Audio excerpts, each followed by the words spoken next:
Hi guys. Just a note I wanted to add while I was editing this video. I recorded this while I was kinda sick. I tried to pick the best sounding takes I had, but I'm sorry if my voice still sounds weird during some parts or if I mess up some words. It's not me trying to assassinate the English language. It's a mix of English not being my native language and a bit of a fever muddling my already dumb brain. I hope this won't get in the way of your enjoyment of this review. And now back to the video. If you were cursed and had only 3 days to escape being taken to hell, how far would you go to avoid this terrible fate? Well, according to Drag Me to Hell, that's where you start praying that your life insurance covers being attacked by demons and fluffy animals get the short end of the stick. Yeah, if hell had no furry like a woman scorned, then what about the furry of an old gypsy woman in a horror movie? Well, besides a groan of exasperation or the cliché, Drag Me to Hell comes with an entire old package. Curses, poor decisions, weird scenes, and of course, a predictable ending. And the result? Well, I believe it can be summarized as meh. Because that's the best reaction to a movie that takes the phrase go to hell a little too literally. I'm Dr. Midnight, let's dissect Drag Me to Hell. The movie wastes no time getting to the eternal damnation part as we open with a couple asking a medium to help their son. When she asks him what he did, the parents confess that he stole a silver necklace from a gypsy wagon. Oh, kid, haven't you heard? It's not nice to steal, you know. And for the last 3 days, he has been hearing voices and feels that something is coming for him. Somehow I don't think it's the cops. The parents explain that they tried to return the necklace, but the gypsies were all, nope, this shit is all yours now, lol. Look, I don't want to perpetuate any harmful stereotype or anything, but yeah, in the long list of dumb things to do in a horror movie, this was really, really dumb, kid. The lady, some discount Tangina barrels named Chansandina, starts a seance to save the kid. I just hope the parents saw the no refund sign outside because this attempt has mixed results. And by that, I mean that she fails. Horribly. 1 star would not recommend it. Then again, maybe she would have been more successful if her house weren't built right on an entrance to hell. But not likely. Look who's here. Name is Hades, Lord of the Dead. Hi, how you doing?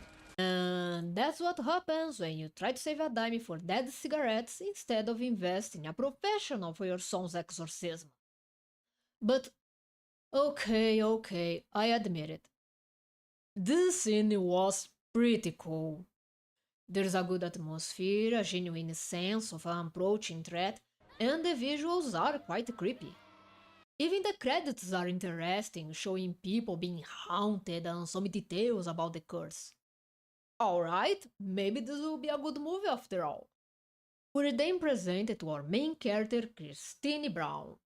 She works at a bank, which is already one of the scariest places on earth, and is currently hoping for a nice promotion to assistant manager. Sadly, this might not be easy considering that the competition is... Oh, how can I say this politely? As a couple little jerk.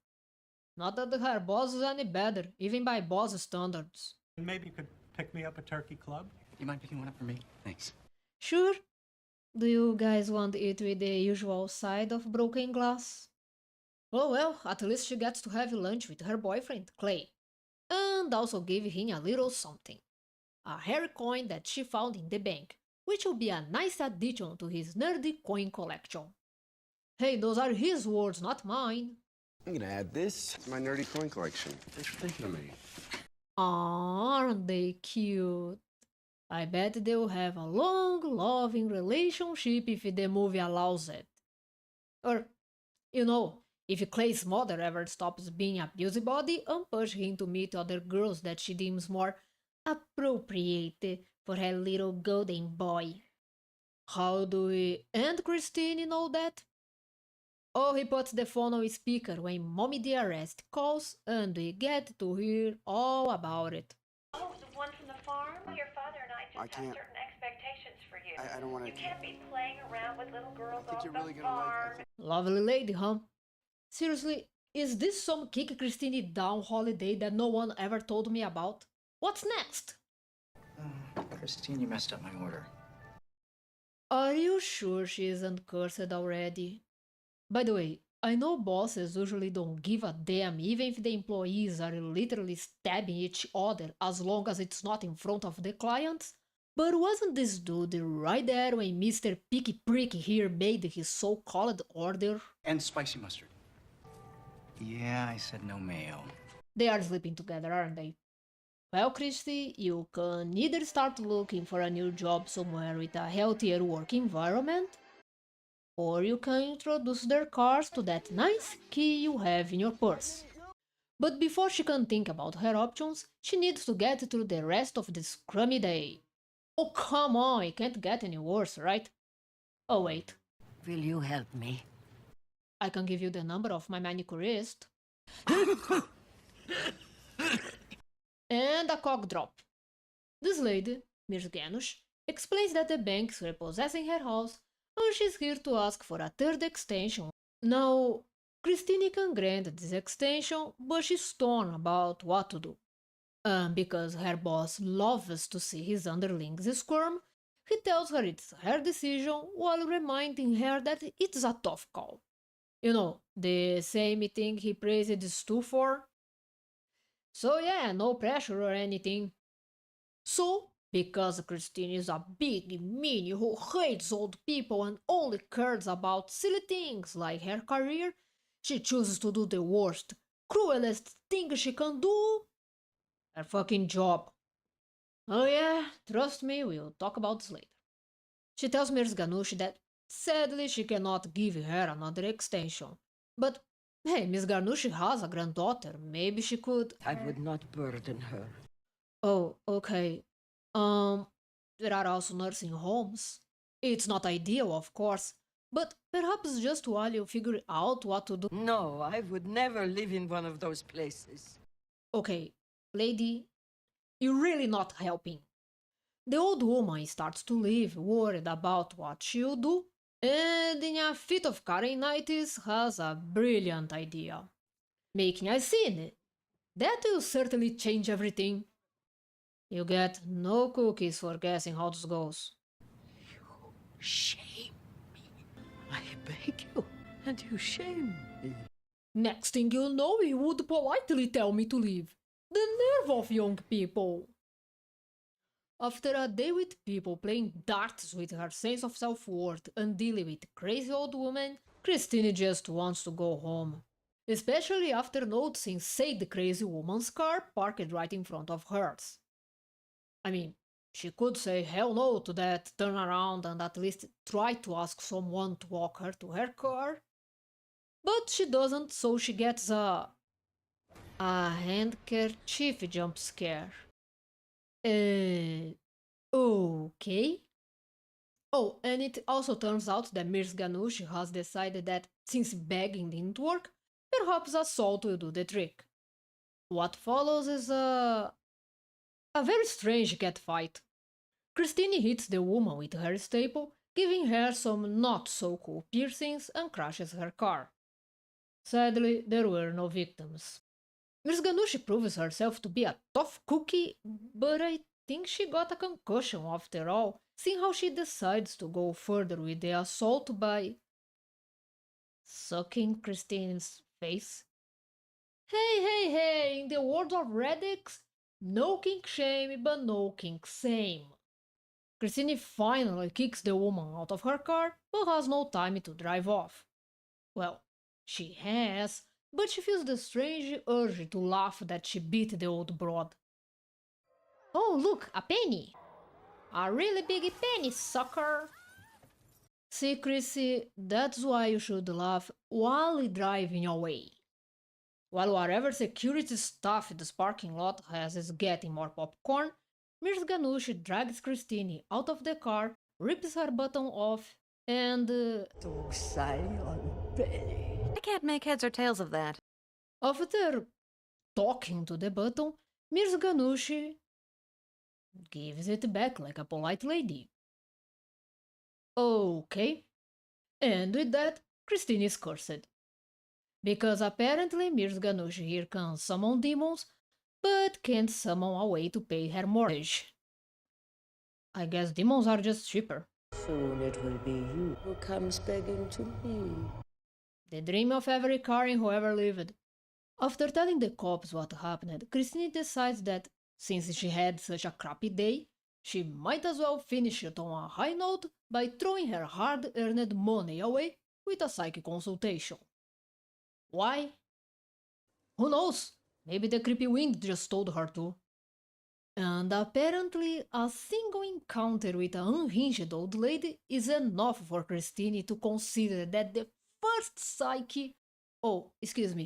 seer that she comes across might have some trustworthy credentials after all.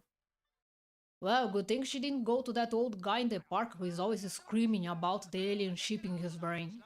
Clay, however, has not yet realized what kind of movie he is in, so he's allowed to remain skeptical. Me? I'm just wondering if I'm the one who hit her head and missed something. To Christine's luck, Ramjas just so happens to be the real deal, and he senses that she has had her life expectancy cut some years short. Dealing with this sort of crap is not on his list of provided services, so he's all nope on that. What? He's a seer, not an exorcist. But he has some useful ideas about what might have happened. Well, useful for the medium's standards that we've seen so far in this movie. Did you blaspheme the dead while visiting a graveyard? Uh-huh. You know, I think you're talking about the Forget-Me-Not movie. Did you play with a Ouija board? Or... Nope. That's more like The Exorcist. consort with those who practice the black art? All right. Yeah, The Possession of Michael King. Try again, buddy. Perhaps someone has cursed you. Here's your money back, and if you could, never come back here again, I would be very thankful. Clay insists that the guy just put on a show, but Christine doesn't seem that convinced. Why didn't she insist that Ram just elaborate on the whole curse thing? Simple. It's not explanation within the hour yet. Besides, she is pretty tired, so maybe she'll feel better after she rests and leaves this entire day behind her. Which would be easier to do if she didn't have unwanted visitors at this hour of the night. As for me, I don't care if it's an intruder, a ghost, or a demon.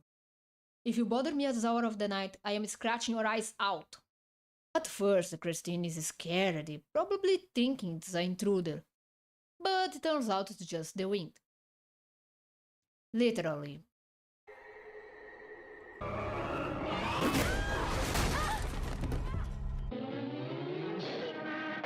Clay returns to check on Christine like a good boyfriend, but he isn't sure of what to think when she insists that she was attacked by the Invisible Man. He decides that maybe they should have gone to a doctor instead of out for dinner, but it's not too late to get her checked. Sadly, this means checking her mind rather than her brain. The danger of concussions is like a sneeze in this movie. But alright, he has a point. After all, she did go through a traumatic experience. This is confirmed by the doctor, who explains that Christine is showing some symptoms of post-traumatic stress disorder, and probably re-experienced the attack from earlier. However, it turns out that the forces of darkness don't like to be dismissed so easily. Maybe making a fly go into Christine's mouth will help things along. It's not like she'll live long enough to worry about disease anyway. You know, as a plague doctor, I've seen many disgusting things in my life. But even I have a limit, so if you excuse me, I need to puke. Christine wakes up but doesn't notice anything amiss, except that her stomach feels a little buzzy. So she lies back on her bed, only to see that Clay has apparently had some work done while she slept. Honestly, I think I would prefer to find Freddy Krueger on my bed. Wait, did she just bark? Is this some kind of kinky foreplay for demons? And if the nightfly's neck wasn't gross enough, Miss Ganush decides that Christine needs some alternative protein, so she pukes maggots all over her. I would like to point out that Sam Raimi said that he didn't want this movie to be driven strictly by gore. Well, I suppose if you don't want to focus on the gore, you can focus on the disgusting. And of course, it's just a dream. Oh, why can't I get that song about the lady who ate a fly out of my head? That's annoying enough, and her levels of stress are not helped when Stu comes asking to be taught some of the bank stuff. Since Christine still wants that promotion and knows that Stu would whine like a schoolyard wuss if she told him to take a hike, she does her best to keep doing her job. Or she would if the hallucinations would leave her be. She screams at Stu for going to the same manicurist as Miss Ganush, but needs to take a call before she can do some damage control. Her boss notices that she has a little nosebleed. I've got it under control. Oh my god! Damn it, Christine! Medical emergencies are not allowed during working hours. Christine runs out in shame, with no one trying to stop this woman who just looked like a human blood fountain, and Stu takes the chance to steal the files from her desk. I started to think Christine shouldn't make such a fuss about going to hell. It can't be that different from her normal life. In an attempt to make things right, Christine goes to Miss Ganush's house. Well, her ex-house. Yeah, this was enough to get her to believe in curses, demons, and probably gnomes. She's greeted by the mentioned Miss Ganush's granddaughter, who proves herself to be a delightful woman. You used to be a real fat girl, didn't you? So much for the legendary gypsy hospitality. The house is full of Miss Ganush's friends and relatives, whom she could have never burdened by asking for help when she was about to be evicted. You see, it turns out that Christine might be a little too late, because this is Miss Ganush's wake. I guess getting into a cat fight with a hot younger woman was too much for her poor old heart. Christine is so shocked that she trips and falls right on Miss Ganush's corpse. Oh, it's fine, just start weeping and crying, "Oh, it's the worst day of my life," and everyone will brush it off. It won't even be a lie at this point, sister. Because gravity is not anyone's friend and this movie wants to be disgusting, Christine trips, bringing the corpse down with her. Along with a lot of fluids. You deserve everything that is coming to you. I can see that Charmy runs in this family like the truth runs from a politician. Since getting Miss Ganush to take back the curse is impossible now, and her granddaughter is not sympathetic to her cause, Christine goes back to Ram Jas, who tells her that the demon coming after her is Lamia, the black goat. For 3 days he will torment the owner of a certain cursed object. In this case... This? Damn it, woman, put this thing away from me! Christine suggests giving the button the One Ring treatment, but Anjas tells her that she would still be the owner of the button even though it would not exist anymore, so the curse would still be active because it runs on convenience, and the Lamia would still come to take her. Take me where? To a petting zoo. It's a demon, you idiot. What do you think? Of course, there's an obvious and easy solution here, but since there's still a lot of time left in the movie and it's just a person sewing the line, we can take time for a little trial and error here. One option is trying to appease Lamia by sacrificing a small animal. Christine is... No way! less than accepting of this suggestion because she loves animals, she works at a puppy shelter, and because, she isn't trying to be the next Norman Bates. I volunteer at the puppy shelter, for Christ's sake. Oh, good, this means you have easy access to several options then, right? Ron just points out that we're talking about being taken to hell here, and gives her a little book of sacrifices for dummies that he just so happens to have lying around. And while I'm not sure I would trust someone who has this book at all, I have to say, he kind of has a point. Look, I'm not saying it's a good solution, but he hasn't exactly given Christine any other options. We're talking about literal hell here. So maybe she should go to a pet store and buy a hamster just in case. Sure, it might not be as traditional as some other animals, but hey, she works at a bank. Surely she has picked up some tricks for making deals. Christine goes back home and checks the manual for psychopaths, is still not very sold on the idea. So Lamia decides to be a paw and gives her some incentive to start a career as the next Cruella de Vil. Christine runs upstairs and locks herself in her room because she forgot that the house door is on the other side. Because just like aliens, demons cannot open doors, Lamia uses all his wits and cunning to get her to come out with a hand shadow performance. I just want you to check out this shadow puppet show I have planned. What do you think?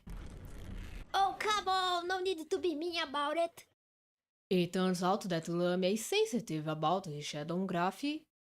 Yeah, apparently that's how it's called. And he trashes Christine around for a bit, then decides to call it a day. Great, not only she's being haunted by a demon, it's a lazy demon. Or maybe her soul just isn't worth that much.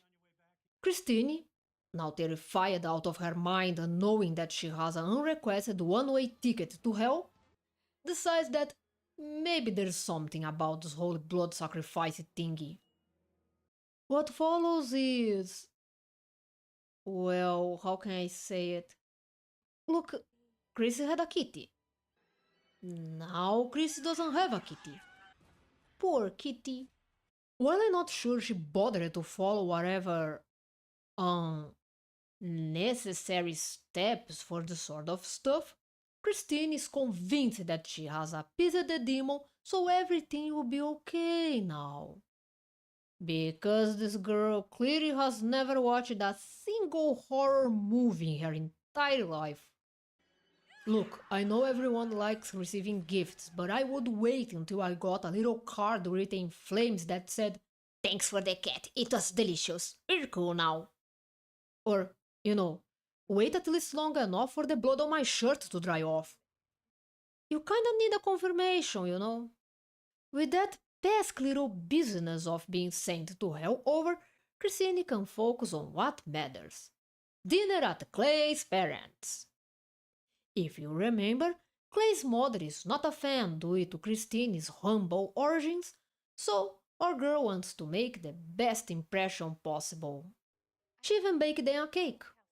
Well, you gotta give it to her. Even being tormented by a demon who will take her to hell is not enough to stop this girl from trying to win over her in-laws. Something you would make on a farm? We had a gaggle of geese. Geese? Job of a bank teller must be so difficult. It must get very tedious. I think I would rather take my chances with the demon. But despite the awkward start, things do get a little better as the dinner goes by, and it seems Christine is winning over Clay's parents. Well, she isn't winning over the mother's cat, but it's not like they'll be asking her opinion. To finish the dinner on a perfect note, Christine's cake is served. Oh, I bet they'll love it. As long as they don't find out the secret ingredient, old lady's eyes. And also blood. Wait, is that the cat's blood? Damn it, Christine, that's why you always wash your hands if you're going to bake after killing something. Despite realizing that she's still invited to the eternal barbecue, Christine actually tries to play it cool. So the demon makes her cock up the little stowaway fly. Okay, maybe there's still a way to salvage this if... I hear you! Or maybe not. Well, she certainly made an impression if nothing else. Christine confronts Ram Jazz over killing her kitty for nothing, and now he owes her an actual solution as well as a new pet. Look, maybe the demon is just not a fan of cats and would have preferred if you had given him some cake as well. These are elusive and powerful forces. There are no guarantees. Well, isn't that convenient? Seriously, you see why most people call you a scam, right? But not to worry, he has a solution for reals this time. Christine, maybe you should try to get in touch with the Winchesters, Constantini. Hell, I would even take you Otto from Beetlejuice. Ranja suggests that they try speaking directly to Lamia to convince him to leave Christine alone. Yeah, sure, you just have to ask nicely. You know what, I take back what I said. I'd rather be asking Shaggy for help at this point. Since the Wi-Fi in hell sucks, they need to perform a ritual. Ramjas assures Christine that he knows someone who can help, but the woman in question will be putting herself at great risk, so she won't be doing that for free. Yep, even saving souls has a price nowadays. $10,000. Cash. By tomorrow. Yep. Write your will, say your prayers, pack your sunblock. You're toast. Christine tries asking her boss if she can get some advanced cash for an emergency, and even dolls herself up a little bit. Sadly for her, her boss's preferences run the other way. Also, that important deal she was responsible for was cancelled, so even if she weren't going to hell, things would still suck for her. With no other choice, Christine gathers whatever belongs she can sell. At the same time, the demon remembers that, oh yeah, there's this girl he's supposed to be tormenting right now. And by tormenting, I mean using the same prop he used before. I guess not only Miss Ganush couldn't pay her mortgage, but she couldn't afford the premium plane of torment that Lamia offers. Or better CGI. By the way, should I mention that this is actually a horror comedy movie?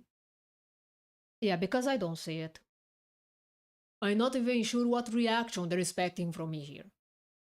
This right here, it's not scary, it's not shocking, it's not funny, it's just, oh look, here's that thing again. Luckily, Christine happens to have an anvil just hanging around, and also the infinite wisdom of the Happy Tree Friends. Hilarious. Of course, this is just another hallucination, so Christine doesn't need to take a shower before trying to pawn off all her things. Sadly, she is a little short of the necessary amount. $3,800 for everything. Please, this is all I have. I'm begging you. Ah, you see? It's just like when Miss Ganush needed that extension. See? Yeah, we see. I bet if you stay still, you can hear Miss Ganush in hell with her demon paws going out na na na na na na. With no way of saving herself, Christine goes for some comfort ice cream. I would say this is more of a giant bar of chocolate level of emergency, but maybe it's just me. But Clay once again shows he's a keeper and tells her that he paid Ramjas. I thought that you didn't believe. I know that you believe in this. I know how much pain this is causing you.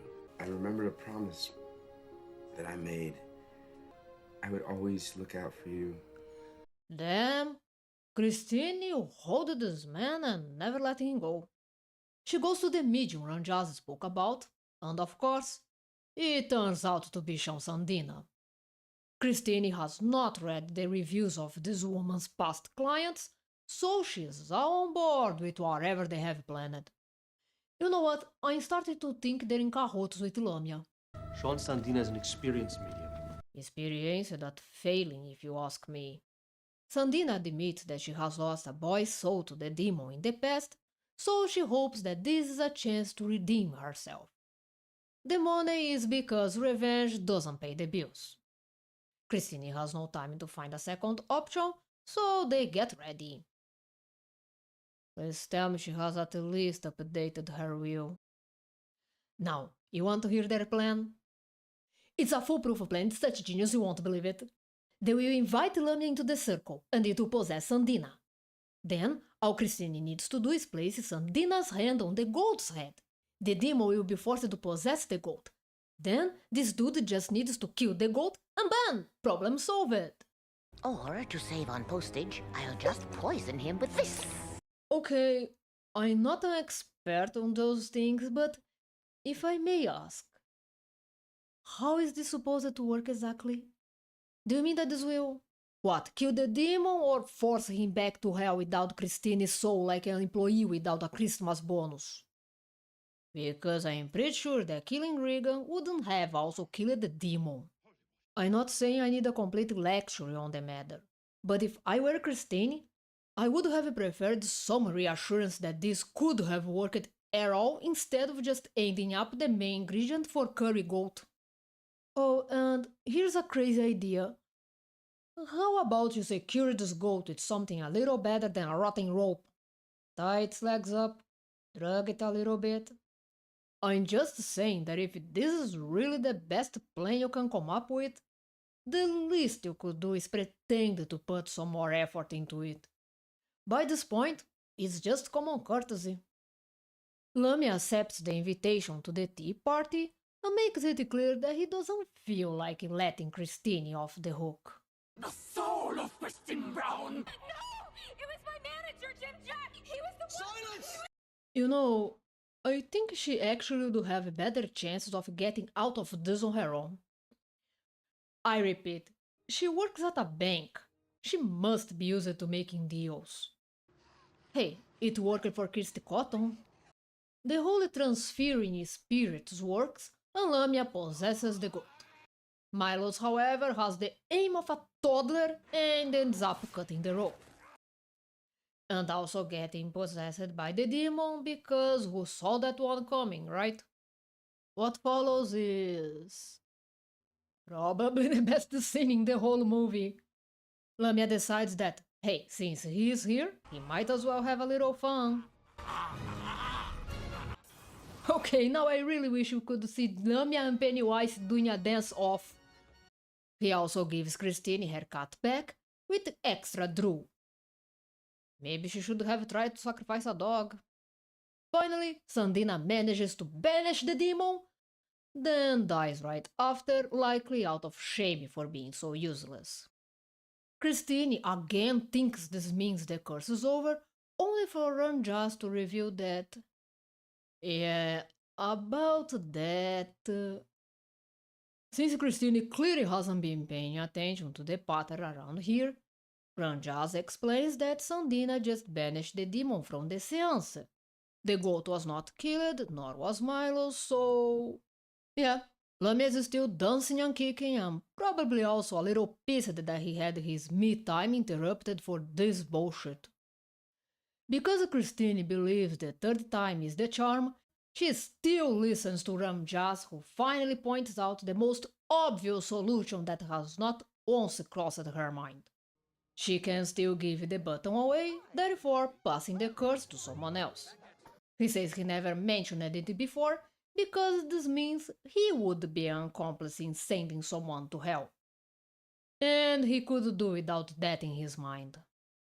Now you see, if Chris here had talked about that before and hadn't wasted her 3 days listening to this quack and killing cats, she would have time to find the perfect candidate. But now it's too late, so she is in a bit of a hurry. On the way back home with Clay, Christine tries to act normally while she reflects on what to do with the button, which is inside a non-marked envelope in the outside pocket of her purse, assuring that when they almost run over an old guy, it will fall nice and easily among all the other papers that Clay has in his car. Because being careful with the cursed object that holds your fate is such a pain in the ass. For a moment it looks like Christine lost her envelope, but she is relieved to find it. Of course. Now all she has to do is find someone who deserves this fate. On the top of my head I have a few names if she's interested. For a moment she considers giving it to an old guy because lonely people deserve to go to hell. Seeing that he actually has someone who loves him, Christine calls Stu, revealing that she knows he was the one who took the files from her desk. Rather than laugh in her face because she hasn't mentioned any evidence, he arrives in a few seconds. Please don't tell me. I need to give something to you. Luckily for Stu the wuss, Christine can't bear to see people cry, no matter how they could have ruined her career and more. So she can't bring herself to make him Lamia's new roommate. Or maybe in this case she's sorry for Lamia. Back to square one, I suppose. Who does deserve this?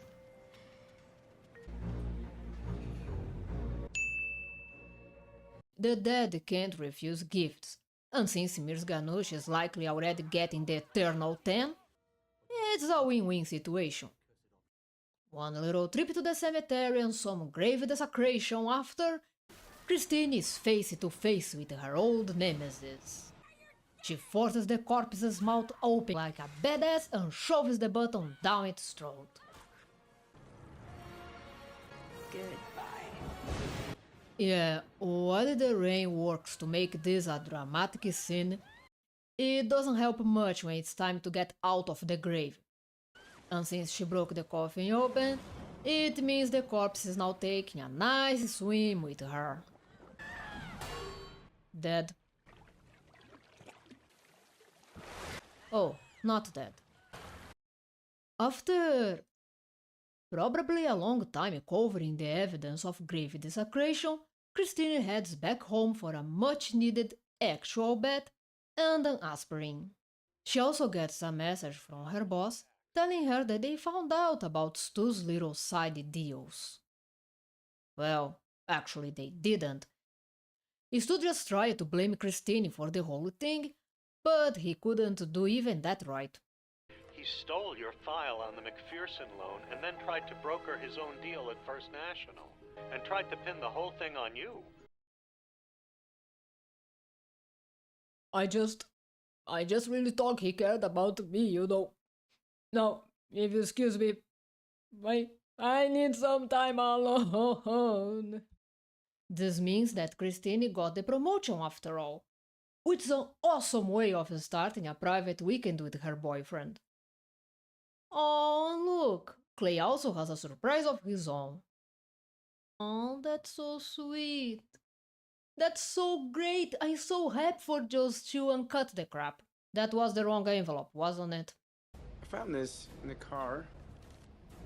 I thought maybe you could sew back on. Oh, look, what a surprise. But, okay, the moment she lost the envelope in the car, we all knew this was coming. This isn't about the chan-chan surprise revelation. It's about waiting for the moment when this is revealed to Christine. She falls in the tracks, and that's when Lamia goes out. Yep, he decided to leave her alone during the day just to get her when her time was up. I guess he's better at trolling than he is at the whole torment thing. Okay, I admit. This ending is actually great. The hands pulling her down, the way she seems to rot as she cries for help. This is pretty disturbing. So, Christine is dragged to hell, and Clay is left traumatized for the rest of his life. Jeez, this guy has no luck. First he watches his girlfriend being taken to hell, and down the road he'll be turned into a walrus by a weirdo. That movie is way better than it has any right to be, by the way. Drag Me to Hell is not a bad movie, but it isn't anything special either. You know those times when you're bored or when you're doing something else but want some noise around the house? This is the kind of movie made for those moments, no matter if you watch it as a horror or as a comedy. Some scenes end up feeling too repetitive to get a reaction either way. And it is a pity because this movie has a good idea, but it just never seems to go all the way. Speaking of which, if you try to take it seriously, you might even get a little frustrated with the whole thing. I mean, at least the gypsy in Thinner had a far better reason for cursing the protagonist. Look, I know that this is the point of the movie, that a good person still ends up in hell no matter what. But in one interview, Sam Raimi said Christine actually deserved that for betraying her morals. Which, fine, it is not a nice thing to do, but again, what was she supposed to do? In said interview, he said, Christine starts out with the idea that she is a good person, but by the end of the film, she really is a despicable character to watch. I think the audience can identify with her in the beginning, because she seems generous, but when push comes to shove and she has to get this job promotion, she sings with greed and forces this old lady out of her home, hiding behind the rules of the bank. With all due respect, I disagree. Yes, her motivation for denying the extension was selfish, and it's not just big things like murder and violence that might make someone deserving of hell. But when you consider everything, the movie seems to ignore all other aspects of Christine's character. It could, at the very least, try to pay more attention to how her motivation was the problem rather than the action. As it is, no matter how much you try to twist things around, Mirganush is far from being the victim here. As for Christine being a despicable character by the end of the movie, I really don't see it that way. Even when she has just a few hours before being sent to hell, she can't find in herself to condemn another innocent person. If anything, Christine remains a desperate character, forced to do whatever she can to avoid a literal case of fate worse than death. I've heard some people saying that they lost sympathy for her when she killed her cat, but now, don't get me wrong, I'm not saying this was a good thing to do. But Christine had just been attacked by a demon, so I don't think we can argue that she was in her best state of mind. As Ron just said himself, it's hell we're talking about here. When Christine met with Clay at the station, she confessed that she could have given Mirganush another extension, and that it was wrong of her to not do it. But again, this isn't the sort of revelation that makes the audience watch the movie with a different perspective or shows that Christine is indeed a horrible person. I'm not a stranger to financial issues, and it's a sad, messed up situation for Mirganush. But if Christine is sinned by greed, then Mirganush is sinned by pride. Again, Christine at the end of the day was doing her job. Between the two of them, I still think Christine is the victim here. So, you might find it annoying when it seems that the movie wants you to think Christine deserves what's happening to her. Or you might be disappointed that, for all the talk of Lamia tormenting his victims, we just get jump scares with the same prop all the time. In the end, Drag Me to Hell is a good enough movie to pass the time, but it doesn't deliver much except for 2 or 3 scenes. Chances are, you are going to remember this movie because of the beginning, Lamia doing his happy dance, and the ending. Don't get me wrong, as I said, this isn't a bad movie. But when I want stories about people literally sending others to hell, I watch Hell Girl. Well guys, this is it for today's session. Please don't forget to subscribe and leave a like, it really helps a lot. See you the next time everyone, stay safe.